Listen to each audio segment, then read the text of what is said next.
नमस्कार दोस्तों, मैं आपका दोस्त प्रहलाद शर्मा एक बार फिर से आपका स्वागत करता हूं। आज हम आपको एक तस्वीर दिखाने जा रहे हैं। ये तस्वीर वास्तव में ग्रामीण भारत की एक अनोखी तस्वीर है, जिसमें मलिकपुर की एक छोटी सी ढाणी में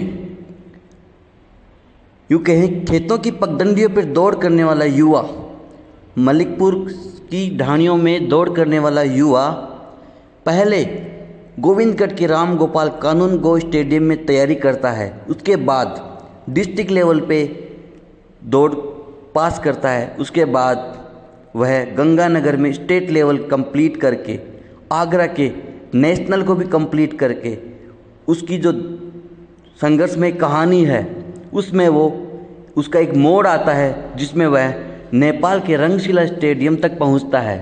उस नेपाल के रंगशिला स्टेडियम में यूथ इंडिया चैंपियनशिप 2021 का गोल्ड मेडल अपने नाम करा लेता है। जी हाँ, मलिकपुर के मीणों की ढाणी का एक छोटा सा युवा, एक यूँ समझिए कि साधारण परिवार का, जहाँ जिसके पिताजी, जिसके परिवार वाले रोज़मर्रा की ज़िंदगी में डेली मेहनत मजदूरी दैनिक दिहाड़ी करके अपना पालन पोषण करते हैं, उस युवा ने इस प्रकार से 400 मीटर की जो रनिंग है, जिसको एथलिक दौड़ बोलते हैं, उसके अंदर बहुत कम या यूँ कहें कि बहुत शानदार टाइमिंग 48.87 जैसा कि उन्होंने बताया, उस टाइमिंग के साथ में गोल्ड मेडल प्राप्त किया है।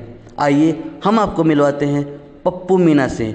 उसकी मुलाकात पिंक सिटी टाइम्स की टीम उनके घर पहुंची और उससे बातचीत की, और वो बातचीत हम आपके साथ शेयर करने जा रहे हैं। देखते रहिए। धन्यवाद। नमस्कार दोस्तों, एक बार फिर से मैं आपका दोस्त Prahlad Sharma pink city times channel में आपका हार्दिक स्वागत करता हूं। वो कहते हैं ना कि प्रतिभा सुविधाओं की मोहताज नहीं होती, और इस जो बात थी इसको साबित करके बताया है प्रदेश की राजधानी जयपुर के मात्र 50 किलोमीटर दूर गोविंदगढ़ के पास मलिकपुर तोरण के एक छोटी सी ढाणी में रहने वाले पप्पू मीणा ने। जी हाँ, पप्पू मीणा ने यूथ इंडिया चैंपियनशिप 2021 में 400 मीटर की जो एथलीट दौड़ है उसमें इंटरनेशनली गोल्ड मेडल प्राप्त किया है।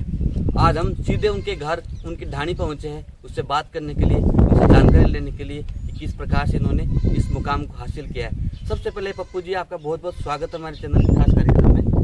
नमस्कार सर।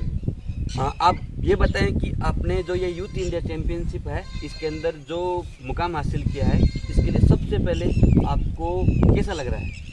मेरे को बहुत अच्छा महसूस हो रहा है, और इसके पीछे सबसे बड़ा हाथ मेरे पापा जी का है, और फिर बाद में मेरे कोच साहब का है। जो पहले तो मैं डिस्ट्रिक्ट में गया था, वहाँ पे मेरे को मनोज यादव ने सपोर्ट किया था, फिर सिक्कर में मेरे को सुरेश भास्कर ने सपोर्ट किया था, फिर बाद में स्टेट में गया था झुंझुनू, तो वहाँ पे मेरे को और अलग सीताराम यादव कोच थे, उन्होंने मेरे को सपोर्ट किया। तो फिर बाद नेशनल गया मैं आगरा, वहाँ पे तरुण सर दाता और वही मेरे को वहाँ पे लेके गए नेपाल।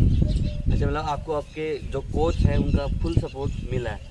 ये बहुत ज़रूरी होता है कि किसी भी प्रतिभा को आगे बढ़ने में उसके जो सहयोगी होते हैं या उसके जो मार्गदर्शक होते हैं, चाहे वो कोच कह लीजिए एथलीट के मामले में विशेष रूप से, या किसी शिक्षक की कहीं ना कहीं भूमिका होती है।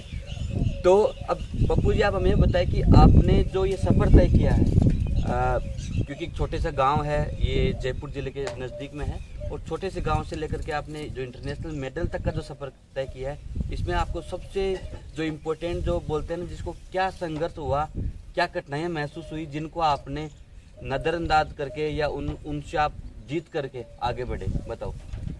पहले तो मैं ये बताना चाहूँगा कि मैं शुरू में मैं दौड़ स्टार्ट किया था। मैंने स्टेडियम यहाँ पे गोविंदगढ़ राम गोपाल कानून को स्टेडियम है, इससे मैंने दौड़ स्टार्ट किया था। तब मेरे को सब ने बोला कि तू क्या दौड़ करेगा, कैसे करेगा, तो मैंने उन सब की बातों पर कुछ भी ध्यान नहीं दिया। मेरे भैया ने मेरे को सपोर्ट किया बहुत। मैं पहले रनिंग भी करने नहीं जाता था, मेरे भैया ने मेरे को सुबह उठा के रनिंग भी करवाई। और इसमें सबसे ज़्यादा महत्वपूर्ण कमलेश निठारवाल है, जो कि मेरा दोस्त है, मेरे को भाई से बढ़कर मानता है। उसने मेरे को सपोर्ट किया, और बाद में बहुत मेहनत भी की, बॉडी में बहुत दर्द भी हुआ, पर इन सब चीज़ों को नज़रअंदाज करके मैं आगे बढ़ता गया। मतलब अंदर जुनून था मेरा आर्मी में लगने का, और आर्मी मेरा सपना है। अच्छा, तो आपने किसी प्रकार की जो आर्मी भर्ती रही है उसमें हिस्सा लिया अभी तक, या अभी लेने की तैयारी है? आर्मी भर्ती में मैंने हिस्सा लिया था।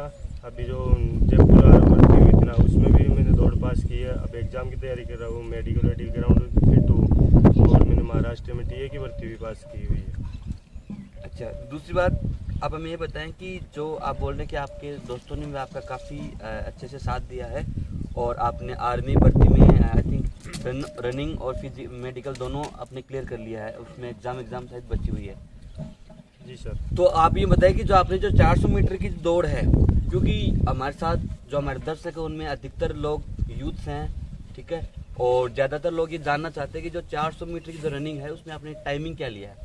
टाइमिंग सर जी मैंने डिस्ट्रिक्ट लेवल पे ली थी ना, तब 52.88 में लगाई थी मैंने 400 मीटर।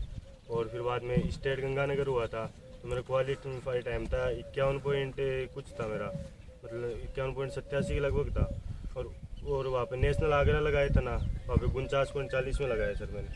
और जो अभी नेशनल करके आए हो ना नेपाल, रंगशिला स्टेडियम है नेपाल के अंदर, उसमें लगाया मैंने 48.87 के मैंने लगाया।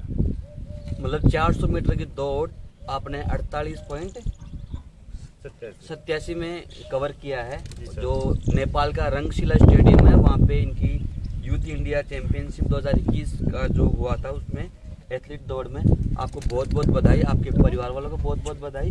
और हम आपसे भगवान से प्रार्थना करते हैं कि आप अपने इस मुकाम को आगे से आगे लेके जाएं, इस देश का नाम रोशन करें, इस प्रकार के आप आगे से आगे गोल्ड मेडल हासिल करते रहे। एक और इम्पोर्टेंट चीज़ आप हमें बताएं कि आप क्या ओलंपिक में जाने की तैयारी है? हाँ जी सर, मैं ओलंपिक में ना आर्मी के अंदर लगूंगा, फिर आर्मी से मैं ना ओलंपिक खेलूंगा, मतलब इंडिया के लिए मैं खेलूंगा, इंडिया के लिए गोल्ड मेडल लाऊंगा, इंडिया के लिए बहुत आगे नाम रोशन करूंगा इंडिया का। चलो, हमारी तरफ से आपको बहुत बहुत शुभकामनाएं। आप आर्मी में लगे हो, आर्मी के साथ में फिर आप ओलंपिक खेलो, देश के लिए खेलो और इस प्रकार से आगे मेडल लेते रहो जी।